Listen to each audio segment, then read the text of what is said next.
because the following Bible verse is beyond detestable. I don't think our audience needs further evidence that the Bible is disgusting, but just in case, allow me to read Deuteronomy 22, 28-29.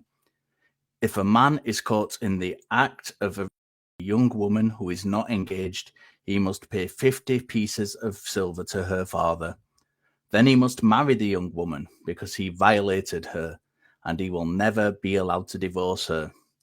Whether or not the victim gets to determine whether or not she wants to go through with the marriage to her attackers isn't clear.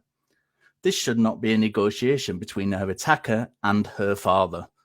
Forcing the attacker to marry his victim is not bringing justice to the attacker, and forcing him to pay her father further objectifies the woman. I support victims.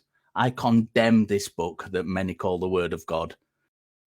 This is probably the origin of the saying, "You made your bed, now you have to lie in it." Because the man not only flouted all the laws of the tribes and slept with a woman he wasn't married to against her will, and risked spreading STDs as a result, not wanting to stick around for anything, he now has to look after that woman, look after the child, pay a fine, which is higher than most bride prices would have been if there were bride prices back then. There's a bit of debate about that. But he's also a marked man, a pariah, a sex offender, if you will. And he can't get out of it. He can't divorce her. The woman will get support from her family, her friends, and women in her community. But the man is marked. It doesn't mean he's the victim now. No.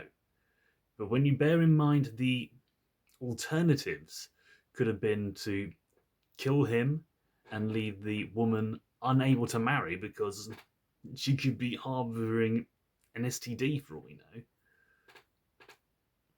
or potentially killing them both and still removing two people from the gene pool.